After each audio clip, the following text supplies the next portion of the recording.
I thought I would read another piece of flash fiction that is obscure enough that you might not have run across it.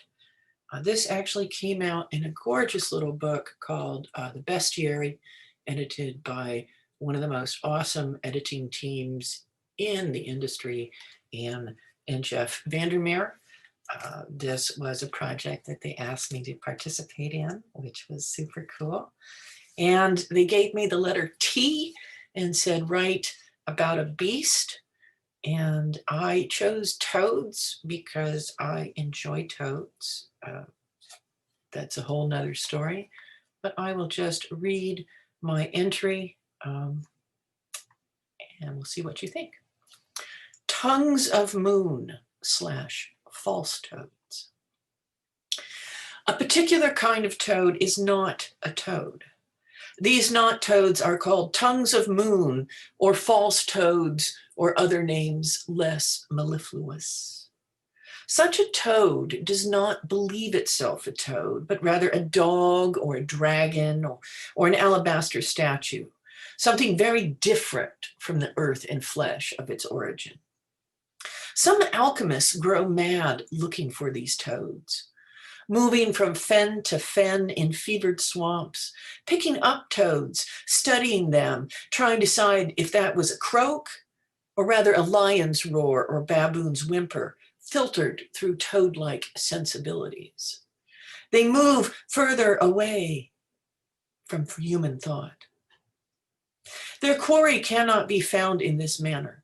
False toads are acknowledged masters and mistresses of disguise, striving for illusions of perfection. One may go so far as to imitate an alchemist and thus fall prey to a recursive trap, lost in a mental mise en scene, seeking itself. A woman writes a story on toad skins, writes stories about melting leaves and manticores, narratives like word bullets that ricochet about in the subconscious. She puts up a shingle on occasion outside her shop's trash bin. It says, "When is a toad not like a raven's writing desk? Apply within." She tried to write on the skin of a false toad and found her story uncontrollable as an eel. It grew into a travelogue of the dullest sort, detailing each clump of grass and the thoughts of the insects dwelling within and the worries of stars looking down to perceive each stalk. Pick up such a toad. The first thing you will notice is its piss upon your hand. Continue holding it with more gentleness than acrimony. You will feel its nodular skin thrumming gently against your finger pads, a noise like whale song skimmed from wave foam, or the ancient thoughts of the moon as it plots revenge. Feel the vibration as though it were a balloon's first delicate sexual sensibility, and you may learn what the toad considers itself to be. A tree swaying on the plain, or a fire ant being ridden by a dark giant, or a lemon yellow cheetah chasing its shadow. If you can learn what a false toad yearns to be, it may teach you to assume the form. Do not essay the experiment within sight of the toad, which will grow jealous if you succeed. Roused to anger, a false toad may pursue its prey for decades, waiting for the right moment. This happened to Lady Helen Convolute, explorer and missionary. She'd encountered her toad on Siberian plains, snow-colored amid snowdrifts. She picked it up, not knowing what impulse moved her, for surely it was frozen in this climate. But she placed it within her jacket, nearer her bosom than any human being had been permitted since her days at university. Its long, clawed feet did not rake at her skin, simply rested, grazing the flesh as they curled and uncurled. Glittering drops of urine, now frozen, marked where it had originally squatted on the frost-covered grass. She surveyed the skyline, listening to the silence unbroken by anything other than the wind's hiss. Against her chest, the toad curled and dreamed.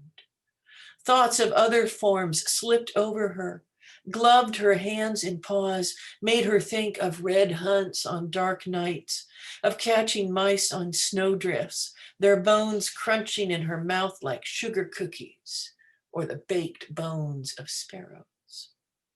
Stagger and step and then fall to her knees, taken by the new form, her hair loosened and furred, and the bones of her body spasmed and snapped and reformed.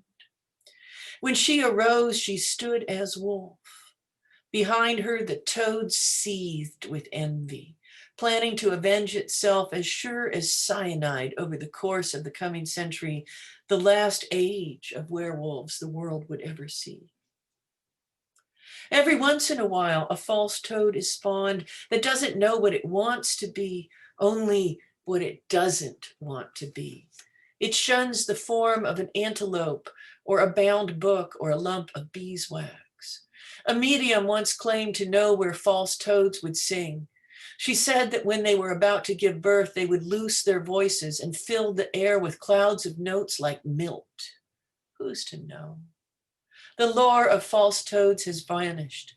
A page rubbed thin and illegible by history.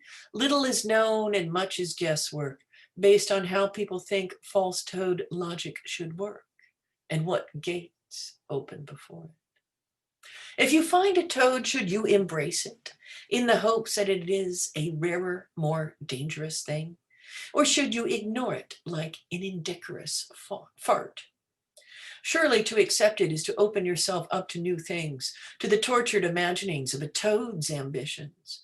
But if you are what it desires to be, what if you discover your reptilian doppelganger? What if what seizes you is the toad's imagination, puppet to its will, as untoad as itself? If a toad is full of something not toad, is it the thing it contains? Or is it what its skin proclaims it to be, a balloon shape that conveys an outline around nothingness? Are we our desires? Are we alchemists illuminated with our mastery until the meaningful glow we shed, the outline of our forms, like a reversed shadow puppet, is all that we can pretend to be? Alchemists are taught to prepare a drink composed of loneliness and ginger, painful prickles of starlight, and an attitude of obsequiousness. If brewed in toad skin, as no one has yet dared to do, rumor holds that the drink would turn the imbiber to gold, but only their outer shell, while burning away all lesser dross. The result would be a figure of gold foil, as exact as any photograph, and feather light, so it might float in the air, its heels drifting across the floor before it crumpled into a heap, a meaningless jumble, a scattering of golden flakes in a tea leaf patterning that knows itself a wide-eyed toad, or even a reflection lost in the memory of a once enraptured pond. All right.